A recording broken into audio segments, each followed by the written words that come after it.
Las cosas técnicas que medio complican la vida. Bueno, vamos sumándonos todos. Bien.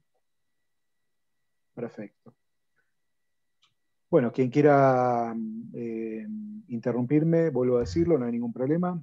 Habilita el audio y me hace la pregunta. Hablábamos un poco de esta cuestión de la reglamentación de derechos y de cláusulas constitucionales, la programaticidad u operatividad de las cláusulas, de los criterios de la Corte Suprema de Justicia en estos aspectos, otros criterios de la Corte Suprema en cuanto a las fuentes de regulación del derecho del trabajo, ver con diferentes fallos en los que se ha dicho, por ejemplo, que los derechos constitucionales deben resultar efectivos, ¿no? Porque son derechos de carácter de los derechos humanos, los derechos del trabajo, que tienen una operatividad cuya determinación corresponde al intérprete de esa cláusula constitucional y de ese derecho, ¿no? Que es necesario darles toda la plenitud que estos derechos constitucionales, a los cuales estos derechos constitucionales apuntan, ¿no? En base a lo que dice el artículo 75, inciso 23 de la Constitución Nacional. Y las reglamentaciones no pueden alterar estos derechos. Como mencionó la compañera recién, el artículo 28 de la Constitución Nacional, la reglamentación que se dicte no pueden alterar los derechos reconocidos en la Constitución Nacional. En la causa Gentini, por ejemplo, en el año 2008, la Corte Suprema dijo que las leyes deben interpretarse a la luz de las condiciones del presente, ¿no? Con miras a los problemas del presente, ¿no? El objetivo preeminente, dijo la Corte en la causa Gentini, está en el preámbulo de la Constitución Nacional, donde se dice, en el preámbulo, promover el bienestar social, en general, ¿no? Promover el bienestar general, la típica cláusula del preámbulo, es justicia social. Justicia social de manera que, dijo la Corte, todos participen de los bienes materiales y de los bienes espirituales que la civilización, ¿sí?, obtiene. En la causa Aerolíneas Argentinas del año 2009, la Corte del año 2008, la Corte del año 2009, la misma Corte, obviamente, pero ha hecho una elaboración justamente también de esos criterios jurisprudenciales en cuanto a la interpretación de la Constitución. En la causa Aerolíneas Argentinas dijo la Corte que no basta con enunciar derechos y libertades para el trabajador porque es imprescindible, ¿no?, evitar que la realidad pueda retasear esos derechos o vaciarlos de contenido. La Constitución Nacional, cuando reconoce derechos, estos derechos sean efectivos y no de carácter ilusorio. Para eso es importante destacar la actividad de la Policía del Trabajo, ¿no? En la realidad de la relación laboral hay una desigualdad entre el trabajador y el empleador que supone, ¿no?, que deba intervenirse para que esta desigualdad no sea en los hechos, ¿sí?, dada de una manera que perjudique al trabajador, porque el trabajador es un sujeto de preferente tutela en la Constitución Nacional. Bueno, estos son los diferentes lineamientos que la Corte en esos fallos ha estipulado.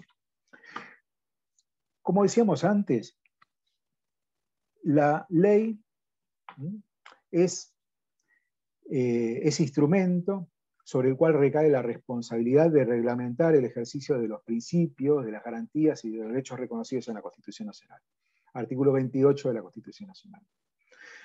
La ley es fuente del contrato de trabajo.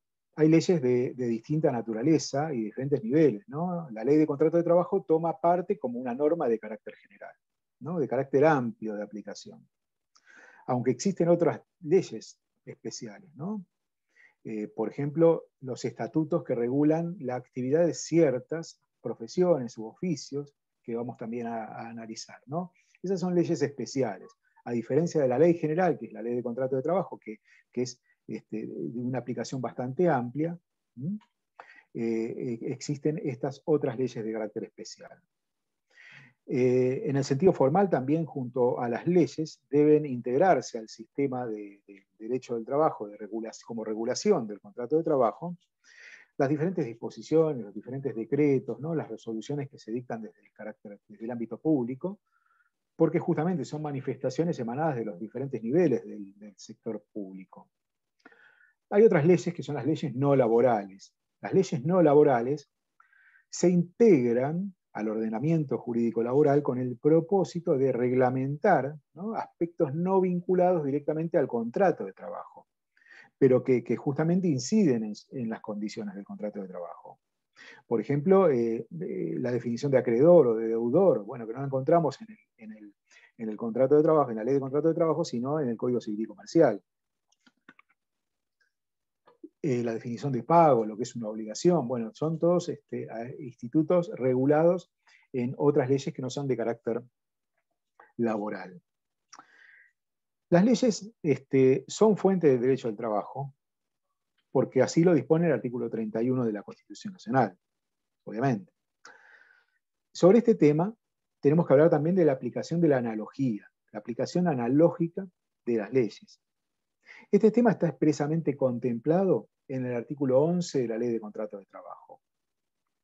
Artículo que habla justamente del artículo 11, que cuando una cuestión no pueda resolverse por aplicación de las normas que rigen el contrato de trabajo o por leyes análogas, bueno, ahí habla de la analogía. Se decidirán conforme a los principios de la justicia social, los generales de derecho del trabajo, la equidad y la buena fe. Pero bueno, el artículo 11 habla justamente de que ante una laguna, después de agotada, laguna del derecho, después de agotadas las posibilidades de las normas positivas, aún las que se aplican analógicamente, solo será válido recurrir entonces a las fuentes de carácter supletorio. ¿Qué pasa con la analogía con respecto a otra fuente que vamos a mencionar ahora, que son los convenios colectivos de trabajo? Bueno, el artículo 16 de la Ley de Contrato de Trabajo no permite la aplicación analógica de convenios colectivos de trabajo, no permite la aplicación analógica de convenios colectivos de trabajo. Por eso, la ley ya dice de que, por ejemplo, un convenio colectivo de trabajo que rige para los trabajadores del ámbito textil, de la industria textil, no puede aplicarse a los trabajadores de la industria del plástico, ¿no? No se aplica la analogía en relación con los convenios colectivos de trabajo. Pero sí se aplica la analogía con relación a las diferentes leyes. El convenio colectivo de trabajo, que es otra de las fuentes enumeradas en el artículo 1 de la Ley de Contrato, es una norma de origen privado, es una fuente del ámbito privado. Pero tiene contenido imperativo porque es una norma que va a regular los derechos, las obligaciones y las condiciones de trabajo de un sector profesional determinado, de un sector profesional de trabajadores determinado. El convenio colectivo de trabajo es el resultado de la instancia negociadora, o sea, de la negociación que se da en el ámbito de los sujetos colectivos, ¿no? Estamos hablando fundamentalmente de la Asociación Profesional de Trabajadores que interviene en representación de los trabajadores, por un lado, ¿sí? Y por el otro, de un empleador, de un grupo de empleadores, o como sucede en la mayoría de los casos, de una cámara que agrupe a empleadores de una misma actividad.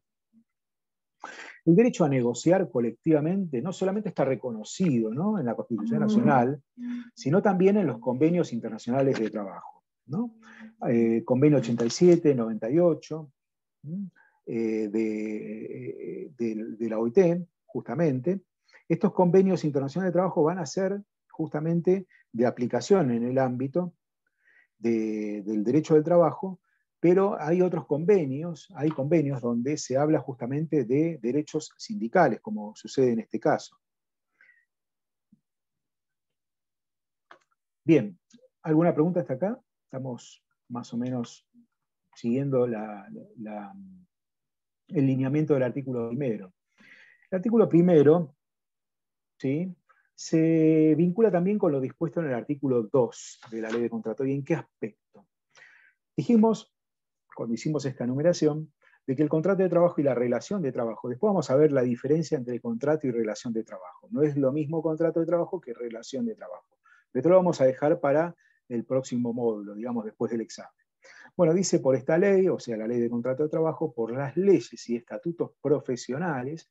Bien, los estatutos profesionales son otra fuente de regulación del contrato de trabajo. Son leyes que rigen en materia laboral, ¿no?, determinadas profesiones, oficios, determinadas actividades. En su mayor parte son leyes especiales anteriores a la ley de contrato de trabajo. Ustedes me preguntarán, en todo caso, bueno, tenemos los convenios colectivos de trabajo. ¿Para qué? ¿Por qué están los estatutos profesionales? Y justamente las normas que vienen a regular determinadas condiciones de trabajo de un ámbito en particular, de un sector de la actividad en particular que agrupa a trabajadores, por ejemplo, del mismo oficio, de la misma actividad, de la misma profesión, tenemos frente a esto leyes especiales, justamente leyes especiales que tratan sobre esos mismos temas que tratan los convenios colectivos de trabajo. La verdad es que esto obedece más que nada, o más bien a cuestiones de carácter político, histórico, o de índole legislativa, puramente de decisión del legislador. ¿Por qué digo esto? Porque en algunos casos solo fue posible crear alguna diferencia por ley, por ejemplo, en cuanto a los trabajadores de la construcción, que también tienen su convenio colectivo de trabajo, pero tienen su estatuto particular que regula una actividad bien diferenciada de la habitual, de la normal, del resto de los trabajadores del ámbito privado, ¿no? Porque es una actividad, la de los trabajadores de la industria de la construcción, más bien de carácter eventual, ¿no? El trabajador, bueno, es contratado para trabajar en una obra determinada, termina la obra, bueno, ya no trabaja más, por eso no hay una indemnización por despido para los trabajadores de la industria de la construcción, y hay un estatuto que los agrupa y que contempla esa realidad bien diferenciada, ¿no?, con respecto a los demás trabajadores. O antes no había tampoco una legislación muy profusa sobre convenios colectivos de trabajo, y estos estatutos fueron dictados anteriormente a la proliferación de convenios colectivos de trabajo, como sucedió a partir de los años 70. Vamos bien, ¿sí?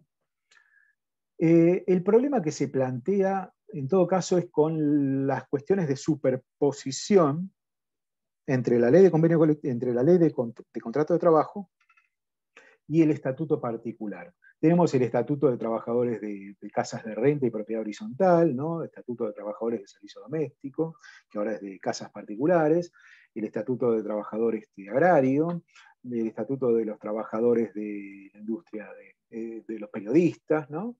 Tenemos varios estatutos, los peluqueros, bien. En realidad, los problemas que se plantean entre la superposición que se puede dar entre lo que dice la ley de contrato de trabajo y los estatutos suelen presentarse de dos formas diferentes. Una simple, cuando el estatuto regula una realidad bien diferenciada de la ley de contrato de trabajo, y otra es un poco más compleja, ¿no?, la situación, porque cuando hablamos, por ejemplo, de que el estatuto contiene normas diferenciadas de la ley de contrato de trabajo, en cuyo caso pueden ser más o menos favorables que la norma de la ley de contrato de trabajo. O no dice nada, o en realidad la ley de contrato de trabajo dice algo y el estatuto no. El tema sucede, en todo caso, con la aplicación de la norma más favorable. En algunos casos, en la mayoría de los casos, el estatuto, ¿sí?, aporta la solución y dice, bueno, va a ser aplicado este estatuto en la medida de que digamos, este instituto va a ser aplicado para los trabajadores contemplados en este estatuto y no la ley de contrato de trabajo, la ley general. O no dice nada el estatuto, y en ese caso de que el estatuto no diga nada acerca de algún instituto contemplado en la ley de contrato de trabajo, bueno, lo que vamos a aplicar es una solución que da el artículo 2 de la ley de contrato de trabajo. El artículo 2 de la ley de contrato de trabajo, cuando habla del ámbito de aplicación, dice en principio de que la ley de contrato de trabajo no va a ser aplicada a los trabajadores del Estado, los trabajadores de casas particulares y los trabajadores del sector agrario. ¿Bien? Profesor, Fuera le de hago una esto, pregunta. Bien, sí, Disculpe que lo interrumpo y aparte es para una pregunta. sí. Vamos a ver la ley de empleo público. En realidad no. ¿Por qué digo esto? Vamos a hablar algo de empleo público cuando hablemos de estabilidad, ¿sí? Solamente cuando hablemos de estabilidad, que para diferenciar un poco la situación del empleado público con respecto a la estabilidad consagrada para el trabajador del ámbito privado. Eh, la, este, el ámbito del trabajo en el empleo público se ve más bien en la materia de derecho administrativo, porque justamente la relación que se da entre los trabajadores del Estado y el Estado empleador tiene que ver justamente con normas de derecho administrativo. Acá más bien lo que vamos a estudiar es, en todo caso, la relación que se da, las relaciones que se dan en el ámbito privado. Ojo, el artículo 2, a propósito de la pregunta que hace la compañera, permite que el Estado disponga que la ley de contrato de trabajo se aplique a ciertos trabajadores del ámbito público. Por ejemplo, pasa con los trabajadores de la FIP. Los trabajadores de la FIP, Bueno, los trabajadores del PAMI, bien, a ellos justamente, se les aplica la ley de contrato de trabajo, pero esto no significa de que ellos pierdan la estabilidad, ¿sí? Que puedan ser despedidos por el Estado, ¿sí? Porque tienen estabilidad absoluta y propia como la Constitución Nacional consagra a los trabajadores del ámbito público. Pero con respecto al resto, ¿sí? Sí, de las relaciones que se dan en ese ámbito, se aplica la ley de contrato de trabajo, pero esto es por decisión justamente del Estado. bueno, justamente Todo eso. venía por ahí mi consulta, porque yo en mi caso trabajo en ANSES, que está regido Ujú. por la ley de contrato de trabajo, que tiene su Claro, convenio colectivo, y claro. en el 2018 hubo una serie de despidos de empleados que eran planta permanente, y bueno, Ujú. esta discusión se dio. De hecho hay un fallo que dice que el empleado de ANSES está regido por la ley de contrato de trabajo y que por ende no goza de la estabilidad, o que la goza como, no sé, hay como todo un debate al respecto, y justo que dijo esto de que no aplicaba, como Bueno, que digo, como, vamos a estudiar el tema cuando hablemos de estabilidad, pero este, hay una decisión de la Corte Suprema en este sentido, en el caso Madorram, ¿sí? Que habla justamente de esta cuestión de la estabilidad del empleado público. Hay una situación fronteriza con respecto a los empleados públicos que tienen que ver con aquellos que fueron, que están contratados mediante un contrato que los ubica por fuera de la protección que tienen con respecto a los demás trabajadores de planta permanente. Pero son cuestiones que más bien se vinculan con la relación que se da entre el trabajador y el Estado en función de la aplicación de las normas del derecho administrativo, que no vamos a analizar en el no, ámbito de claro. esta materia. Bueno, la cuestión no es tan sencilla en cuanto a la vinculación que se da entre el estatuto particular y la ley de contrato de trabajo, sobre todo para los casos en los que hay concurrencia, ¿sí? De solución para una misma situación en las dos normas. La ley de contrato de trabajo en el artículo 2, como decíamos recién, aporta la solución. Va a ser, en todo caso, ¿sí? Resuelta la cuestión desde el punto de vista de un criterio que se menciona o que se denomina de compatibilidad, ¿sí? La aplicación concreta de este criterio de compatibilidad, bueno, tiene que ver con el hecho de que si esa norma de la ley de contrato de trabajo es compatible con la disposición del estatuto particular, bueno, va a ser aplicada, porque si no es compatible, no se aplica.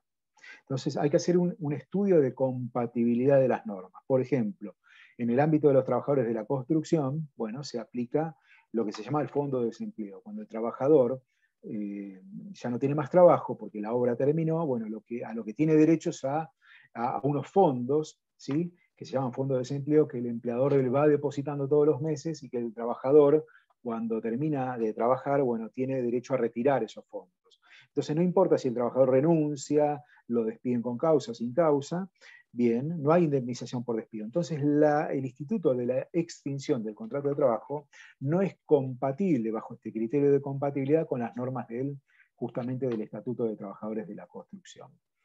Esto en cuanto a lo que serían leyes especiales, o sea, los estatutos particulares, que es otra fuente de regulación del contrato de trabajo. Para ciertos trabajadores no se aplica la ley de contrato de trabajo. Por ejemplo, trabajadores del servicio doméstico, o empleados, mejor dicho, de casas particulares, bien, trabajadores del sector agrario y trabajadores del Estado. A esto no se les aplica la ley de contrato de trabajo, con la salvedad de que el Estado puede decidir, ¿sí?, que a sus trabajadores o a los trabajadores de determinado lugar, de determinado organismo, se les aplica la ley de contrato de trabajo, como comentó recién la compañera con su situación. Profe, Bien, sí, ¿a los empleados del Poder Judicial se los toma como empleados del Estado? son empleados de un poder, que es el Poder Judicial de la Nación. Tienen su régimen particular propio, ¿sí?, que es el que proviene del reglamento de la Justicia Nacional. Pero es una relación que se da en el ámbito público, ¿sí? No son empleados del gobierno, por así decirlo, sino de un poder, tanto como lo son los empleados del Poder Legislativo. Entonces son trabajadores del ámbito público, no de la administración pública, no se les aplica, ¿sí?, la ley de marco para empleados de la administración pública, porque son empleados de otro poder diferente, que es el Poder Judicial de la Nación. Pero son trabajadores del ámbito estatal. Sí. No son trabajadores del gobierno, porque los trabajadores del gobierno son los trabajadores del Poder Ejecutivo. Claro, Listo, gracias. doctor, a lo que apunta la ley es como el grueso de los trabajadores del ámbito ministerial, por ejemplo, las secretarías, las direcciones, todo eso. Claro, sí, justamente, sí. Dependientes de la Administración Pública Nacional, Provincial o Municipal, excepto que por acto expreso, como decía la compañera, se los incluye en la misma o en el régimen de convenciones colectivas de trabajo. Los empleados de la Administración Pública Nacional, Provincial o Municipal no son los empleados de los poderes judiciales, tanto locales como nacionales. Los contratos individuales son fuente de regulación del contrato de trabajo. La ley habla de contrato de trabajo, ¿no? Obviamente, habla de la voluntad de las partes, como una de las fuentes, ¿no?, justamente del contrato de trabajo, y esto lo que hace de alguna manera es reconocer la aptitud de la voluntad individual de las partes, del trabajador y del empleador, de establecer normas que van a regir justamente la conducta de las partes, ¿no? Justamente podemos hablar del salario, por ejemplo, se pacta un salario o se pacta una determinada jornada entre las partes, y esto forma parte de lo que son las estipulaciones propias o producto de justamente de la autonomía de la voluntad de las partes. En el aspecto regulatorio del contrato de trabajo se da la posibilidad entonces de fijar ciertas condiciones de trabajo, como son esos límites que se imponen, ¿no?, por las propias partes, que también tienen que respetar el límite impuesto, ¿no?, también del orden público laboral, del orden público vigente. Esto vamos a hablar precisamente en la clase que viene, orden público laboral. Profe, bien. Disculpe, sí. Es que en el texto de su plot, en el texto, porque un derecho del trabajo, habla de que en el contrato del derecho del trabajo, no, a diferencia del derecho civil, la voluntad de las partes pareciera ser inexistente o como que habla de una subordinación. Sí, es cierto, es la realidad, obviamente, claro. El trabajador no es tan libre de condicionar la voluntad del empleador, pero bien pueden, trabajador y empleador, ¿sí?, esto es un dato de la realidad, pactar, por ejemplo, una jornada o pactar un descanso, ¿sí?, por fuera de lo que dice la ley o el convenio colectivo de trabajo. ¿Pero en qué sentido? En un solo sentido, y con esto tienen que ver el respeto a las normas de orden público laboral, en un sentido más favorable para el trabajador, más beneficioso para el trabajador. Y esas condiciones pactadas en el contrato de trabajo deben respetarse, ¿sí? No puede haber después, luego una decisión, no puede existir luego una decisión de parte del empleador que modifique en condiciones más perjudiciales para el trabajador esas condiciones anteriormente pactadas. Por esto habla del artículo 7 de la Ley de Contrato de Trabajo, que es un tema que hemos visto en la clase pasada. Bien, está bien lo que dice la compañera. En realidad la autonomía de la voluntad está muy limitada en el aspecto, en el derecho del trabajo, ¿no? ¿Sí? Y el contrato individual pasa a ser como una fuente muy supletoria. Pero asimismo, muy supletoria. Asimismo le acaba de enunciar como una fuente. Sí, sí, obviamente que es una fuente. ¿Por qué decimos esto? Porque bien el trabajador y el empleador pueden pactar un salario de 80.000 pesos, ¿no?, por mes, siendo que el salario básico convencional del convenio colectivo de trabajo es de 50.000. 60.000. Y el salario mínimo vital y móvil es de 16.000. Bien, esto es fruto de la autonomía de la voluntad de las partes. La ley permite esto. La ley en el inciso D habla de la voluntad de las partes. Y esta es fuente de regulación del contrato de trabajo.